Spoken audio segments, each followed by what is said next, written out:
नमस्कार किसान भाइयों, आप सभी का स्वागत है हमारे चैनल वर्ल्ड ग्रीन में। और आज की इस वीडियो में हम बात करने वाले हैं सरसों की खेती जैविक तरीके से आप कैसे कर सकते हैं। यहाँ पे मैं आपको 3 तरीके बताने वाला हूँ सरसों की जैविक खेती को करने के लिए। तीनों तरीके में से आप कोई सा भी एक तरीका अपना सकते हैं और अपनी सरसों की बुआई कर सकते हैं। तो इसमें मैं सारी जानकारी देने वाला हूँ, जलवायु से लेकर कटाई तक सारी जानकारी आपको इस वीडियो में मिलने वाली है। तो वीडियो को एंड तक वो ज़रूर कीजिएगा और चैनल पर नए हैं चैनल को सब्सक्राइब जरूर कर लीजिएगा। चलिए वीडियो को स्टार्ट करते हैं। तो सबसे पहले बात आती है सरसों की खेती के लिए उपयुक्त जलवायु। सरसों की खेती शीत ऋतु में की जाती है। सरसों की खेती को 18 से लेकर 25 डिग्री सेल्सियस तापमान की आवश्यकता होती है। अधिक वर्षा वाले क्षेत्रों में इसकी खेती अच्छी प्रकार से नहीं की जा सकती। बीज अंकुरण के समय जो तापमान की ज़रूरत होती है वो होती है 25 से 30 डिग्री सेंटीग्रेड तापमान अच्छा रहता है।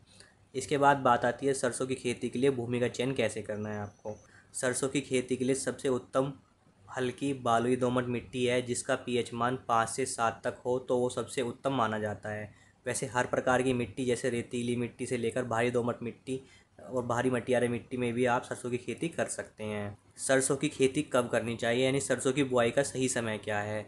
अगर आप पीली सरसों की खेती करना चाहते हैं जैविक विधि से तो आप पीली सरसों के लिए आप 15 सितंबर से लेकर 30 सितंबर तक आप उसकी बुआई कर दीजिए, क्योंकि अगर आप पहले ही समय पे ही बुआई करेंगे तो आप रोगों और कीटों से मुक्त रहेंगे। अपने सरसों में काफ़ी कम ही कीट लगेंगे, रोग और कीट आपकी सरसों में। सरसों की खेती की अच्छी पैदावार के लिए असिंचित क्षेत्रों में सरसों की बुआई 25 सितंबर से लेकर 15 अक्टूबर तक कर सकते हैं और सिंचित क्षेत्रों में आप सरसों की बुआई 5 अक्टूबर से लेकर 25 अक्टूबर के बीच में कर देनी चाहिए आपको। तो ये सबसे अच्छा समय है सरसों की बुआई का। साथ ही सरसों की खेती के लिए उन्नत किस्में का चयन करना होगा आपको। आप अब आप सरसों की खेती के लिए कोई भी किस्में चूज़ कर सकते हैं, बट मेरा मानना ये है आप सरसों की खेती के लिए रोग प्रतिरोधक क्षमता वाली किस्में ही चूज़ करें। तो यहाँ पे आपको कुछ किस्में मिल जाएंगी, उसके लिए अलग से मैंने वीडियो बनाई है जिसका लिंक मैंने नीचे डिस्क्रिप्शन में दिया है। आप वहाँ पे जाके सरसों की हाइब्रिड सरसों की किस्में देख सकते हैं। साथ ही मैंने पीली सरसों के लिए अलग वीडियो बनाई है, उसकी मैंने सारी जानकारी आपको उन वीडियो में दे दी है, आप उनको भी जाके वॉच कर सकते हैं। सरसों की किस्मों का चयन करने के बाद सबसे मेन बात आती है आपकी सरसों की बुआई के लिए बीज की मात्रा। सरसों की बुआई के लिए आपको जो बीज की मात्रा रखनी है, सिंचित क्षेत्रों में आप बुआई जो करेंगे सरसों के बीज की वो 5 से 6 किलोग्राम लेंगे प्रति हेक्टेयर के हिसाब से। अगर आप असिंचित क्षेत्रों में बुआई कर रहे हैं तो आप ले सकते हैं 5.5 से 6.5 किलोग्राम बीज प्रति हेक्टेयर के हिसाब से। अगर आप बीली अगर आप पीली सरसों की बुआई कर रहे हैं तो आपको लेना है 4 किलोग्राम बीज प्रति हेक्टेयर के हिसाब से प्रयोग करना है। अगर 1 एकड़ के हिसाब से बात कर लें तो आपको 1 किलोग्राम बीज की आवश्यकता होगी। सरसों की किस्म चयन करने के बाद और सरसों की बीज की मात्रा की बात करने के बाद अब मेन बात आती है सरसों की बुआई के लिए बीज उपचार कैसे करें। आपको उपचार तीनों तरीके में इसी तरीके से करना है। वातावरण एवं नाइट्रोजन के प्रभावशाली स्थितिकरण के लिए सरसों के बीजों को एजोस्पाइसल कल्चर से तथा फास्फोरस विलयकारी जीवाणु कल्चर से बीज को आपको दोनों मात्रा में 5 से 5 ग्राम प्रति किलोग्राम के हिसाब से लेना है और बीज को उपचारित करना चाहिए। बीजों को बुआई से पहले गुड़ के घोल में नम करके जीवाणु कल्चरों के साथ अच्छी तरह मिलाकर छाया में सुखाना चाहिए। साथ ही फसलों को गलन रोग के प्रकोप से बचाने के लिए लहसुन का 2% बीजोपचार के लिए उपयुक्त पाया गया है। अब लहसुन का 2% कैसे तैयार करना है उसकी विधि मैंने नीचे अलग से वीडियो बनाई है, उसका लिंक से डिस्क्रिप्शन में मिल जाएगा, आप वहाँ पे चेक कर सकते हैं। जब आपका लहसुन का 2% बन जाए तो उसमें आपको क्या करना है, जो लहसुन का 2% होता है उसमें आपका 5 से 7 किलोग्राम बीज के लिए पर्याप्त है, यानी 1 लीटर मात्रा लहसुन के 2% की 5 से 7 किलोग्राम बीज के लिए पर्याप्त है। इसके लिए बीजों को लहसुन के सत में 10 से 15 मिनट तक भिगोया जाता है। इसके उपरांत उपचारित बीजों को छायादार जगह पर सुखाया जाता है। इसके बाद आप अपनी सरसों की बुआई की जाती है। अब बात आती है सरसों की खेती के लिए बीजों की दूरी क्या रखनी है आपको। भूरी सरसों तथा पीली सरसों में पंक्तियों का फासला आपको जो रखना है 45 सेंटीमीटर रखना है तथा पौधे से पौधे की दूरी आपको 15 सेंटीमीटर रखनी है। लाही सरसों में आपको 30 सेंटीमीटर रखनी है पंक्ति से पंक्ति की दूरी और 10 सेंटीमीटर रखनी है आपकी पौधे से पौधे की दूरी। और जो बीजों की गहराई होनी चाहिए वो 5 सेंटीमीटर का आपको बीजों की गहराई रखनी है। अब जो मेन बात आती है वो आती है सरसों की खेती की तैयारी कैसे करनी है। यहाँ पे मैं आपको 3 तरीके बताने वाला हूँ सरसों की जैविक खेती करने के लिए। तो पहला जो तरीका है वो होता है वर्मी कंपोस्ट के थ्रू। सरसों के बीजों के अंकुरण के लिए मिट्टी का भुरभुरा होना अच्छा होता है, तो सरसों की खेती की अच्छी पैदावार के लिए खेत को हमेशा ऐसे तैयार करना चाहिए। इसके लिए हमें शुरुआत में खेतों में मिट्टी पलटने वाले हलों, रोटावेटर, कल्टीवेटर से गहरी जुताई कर खेत को 10 दिन के लिए खुला छोड़ देना है और खरपतवार को हाथों से निकालकर बाहर फेंक देना है, जिससे मिट्टी में धूप लगने से मिट्टी में मौजूद कीटनाशक और हानिकारक जीवाणु मर जाएं। अब जुताई करने के 10 दिन बाद खेत में आपको गोबर की खाद लेनी है या फिर आप ले सकते हैं वर्मी कंपोस्ट। आपको किस मात्रा में डालनी है? आपकी डालनी है 5 कुंटल पर बीघा या आप ले सकते हैं 25 कुंटल पर एकड़ के हिसाब से आप वर्मी कंपोस्ट डाल दें खेत में या फिर गोबर की खाद। साथ में अगर आपके पास जीवामृत है और सरसों की खल है तो आप उनको भी वर्मी कंपोस्ट के साथ डाल सकते हैं। इसमें कैसे डालना है आपको? जीवामृत सरसों की खल के लिए आपको क्या करना है, सरसों की खल को एक ड्रम में 2 से 3 दिन तक भिगो कर रखना है और सुबह शाम एक बार ज़रूर चलाना है। साथ में आप ले सकते हैं फंगस के लिए ट्राइकोडर्मा लेनी है और दीमक के लिए लेनी है आपको ब्यूवेरिया बेसियाना बायो एजेंट लेना है। जीवामृत, सरसों की खल, ट्राइकोडर्मा और ब्यूवेरिया बेसियाना को लेकर गोबर की खाद वर्मी कंपोस्ट में मिलाकर खेत में छिड़काव कर देना है। फिर कल्टीवेटर के माध्यम से 2 से 3 जुताई कर देनी चाहिए और जुताई करने के बाद सुहागा लगाकर खेत को समतल करना अति आवश्यक है और फिर खेत में सिंचाई कर दें। सरसों की खेती के लिए खेत की तैयारी करने के बाद सरसों के बीजों की बुआई करनी है, जिसके लिए खेत में पर्याप्त मात्रा में नमी होनी चाहिए। खेत में पर्याप्त नमी होने पर आप सरसों की उन्नत किस्मों का चयन करके बुआई कर सकते हैं। बुआई आप साधारण विधि से भी कर सकते हैं या फिर पंक्तियों में भी कर सकते हैं। तो इस तरीके से आप पहली बुआई कर सकते हैं सरसों की जैविक विधि से। दूसरा तरीका जो आता है सरसों की खेती का, वो आता है वेस्ट डिकम्पोजर और जीवामृत या जैविक कीटनाशक के थ्रू। सरसों के बीजों के अंकुरण के लिए मिट्टी का भुरभुरा होना अच्छा होता है। तो सरसों की खेती की अच्छी पैदावार के लिए खेत को ऐसे तैयार करना चाहिए।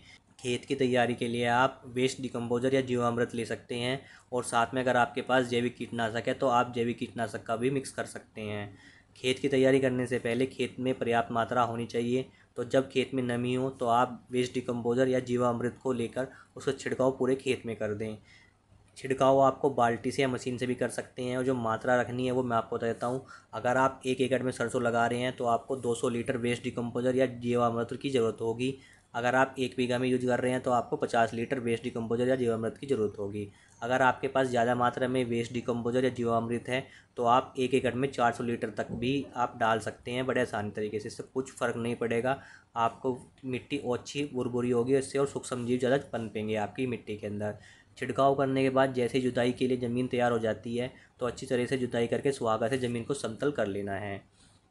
और जब सरसों की बुआई का समय आएगा तब फिर से एक बार हल्की जुताई करके और फिर से एक बार आपको ये तरीका अपनाना है। इसके लिए आपको 1 एकड़ के लिए 200 लीटर वेस्ट डिकम्पोजर जीवामृत की छिड़काव आपको कर देना है अपनी खेती के अंदर, या फिर 1 बीघे के लिए आप 50 लीटर वेस्ट डिकम्पोजर जीवामृत का छिड़काव कर देना है और फिर सरसों की बुआई कर देनी है और सुहागा से ज़मीन को समतल कर देना है।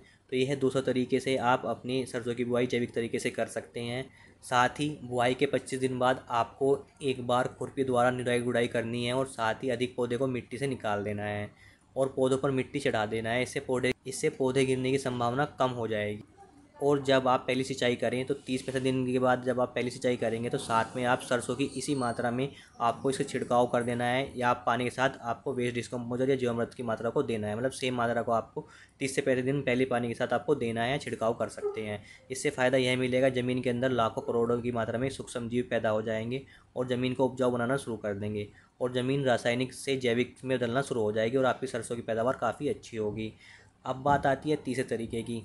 सरसों के बीजों के अंकुरण के लिए मिट्टी का भुरभुरा होना बहुत अच्छा होता है। तो सरसों की खेती अच्छी पैदावार के लिए खेत को हमेशा ऐसे तैयार करना चाहिए। इसके लिए हमें शुरुआत में खेतों में मिट्टी पलटने वाले हलों, रोटावेटर, कल्टीवेटर से गहरी जुताई कर खेत को 10 दिन के लिए खुला छोड़ना है और खरपतवार को निकाल कर बाहर फेंक देना है, जिससे मिट्टी में धूप लगने से मिट्टी में मौजूद कीट, हानिकारक जीवाणु मर जाएँ।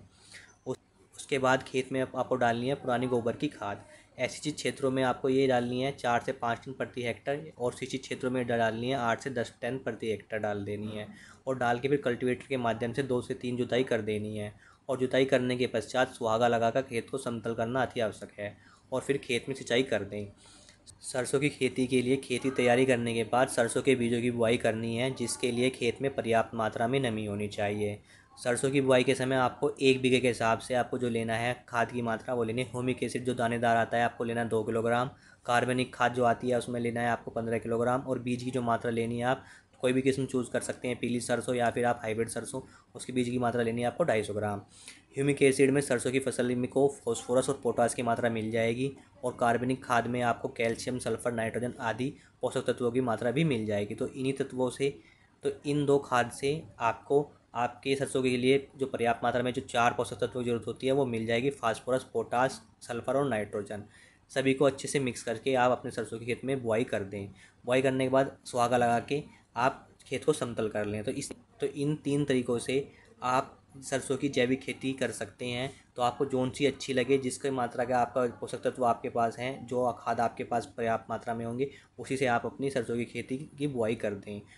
सरसों की खेती बुआई करने के बाद बात आती है सरसों की फसल में निराई गुड़ाई कब करें। जब आप सरसों की बुआई कर दें उससे 25 दिन बाद आप एक बार खुरपी द्वारा निराई गुड़ाई ज़रूर करनी चाहिए। उसमें आपको कोई कीटनाशक नहीं डालना है, आपको सिर्फ हाथों से ही खुरपी के द्वारा अपनी निराई गुड़ाई कर देनी है। और निराई गुड़ाई करने के साथ जो अधिक मात्रा में आपके पौधे होंगे सरसों के, वो आपको निकाल देने हैं। पौधे पर मिट्टी चढ़ा देना है, जिससे पौधे गिरने की संभावना कम हो जाती है।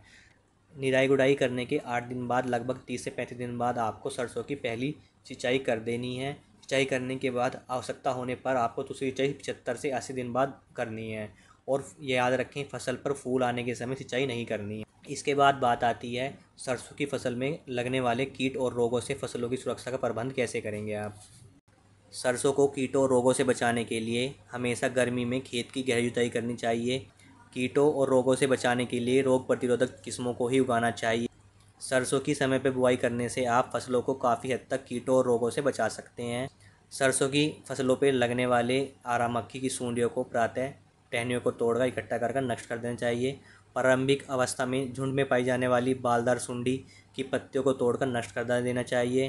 प्रारंभिक अवस्था में माहू से प्रभावित फूलों, फलियों एवं शाखाओं को तोड़कर माहू सहित नष्ट कर देना चाहिए। सरसों की फसल में प्रमुख जो कीट लगते हैं, आरा मक्खी, चित्र, बालदार सुंडी, पत्ती सुरंग कीट, माहू आदि। इनसे सरसों की फसलों को बचाने के लिए आपको सबसे पहले जिन पंक्तियों या पत्तियों पर इन कीटों का प्रकोप दिखाई दे रहा है, उन पत्तियों को तोड़कर जला देना चाहिए। साथ ही प्रकोप दिखाई देने के 15 से 15 दिन के अंतराल पर नीम का तेल, जो कि आपका पता है एजाडिरेक्टिन 0.03% का छिड़काव करने पर कीट का प्रकोप नहीं होता है। सरसों की फसल के प्रमुख रोग जैसे सफ़ेद रतुआ रोग, तना गलन, आपका पर्णचिक आदि जो रोग होते हैं, इनसे बचने के लिए आपको सरसों की बुआई समय पर करनी चाहिए और बीजों को उपचारित करके ही बुआई करनी चाहिए। साथ ही रोग ग्रसित फसलों अवशेषों को जलाकर ज़मीन में दबाकर नष्ट कर देना चाहिए। यानी कि तला गलन जैसे रोगों से सरसों की फसल को बचाने के लिए बुआई के समय 5 किलोग्राम पर हेक्टेयर की दर से ट्राइकोडर्मा विरिडी को जैविक खाद के साथ उपयोग करना पर तना गलन जैसे रोग नहीं लगते हैं। इसके साथ ही लहसुन का 2% सत्व का भी जो उपचार के समय उपयोग करें। और साथ ही बुआई से 50 दिन बाद आपको 35 से 40% फूलों की मात्रा जब आ जाए आपके पौधे पर, तब इसका एक बार छिड़काव कर दें 1 लीटर पर हेक्टेयर के हिसाब से। और दूसरा छिड़काव 70 दिन बाद 1 लीटर पर हेक्टेयर की दर से छिड़काव कर दें। इससे आपके सारे रोगों की रोकथाम हो जाएगी। इसके बाद बात आती है उपज की। जैविक तरीके से सरसों की खेती करने पर प्रथम एवं द्वितीय वर्ष में रासायनिक खेती की तुलना में सरसों की उपज काफ़ी कम हो सकती है, यानी 5 से 10% कमी आ सकती है। लेकिन उसके बाद अगर तीसरे वर्ष से सरसों की खेती में आपकी जो उपज होगी रासायनिक पद्धति के बराबर होगी या उससे अधिक हो सकती है। तो आज मैंने आपको सरसों की जैविक खेती करने के 3 तरीके बताए हैं। तो आपको जो भी अच्छा लगे उससे आप सरसों की बुआई कर सकते हैं। तो किसान भाइयों, अगर आपको जानकारी अच्छी लगी हो तो जानकारी के लिए वीडियो को लाइक ज़रूर कीजिएगा। चैनल पे नए हैं, चैनल को सब्सक्राइब जरूर कर लीजिएगा और वीडियो को अपने किसान भाइयों के साथ शेयर करना ना भूलिए। धन्यवाद।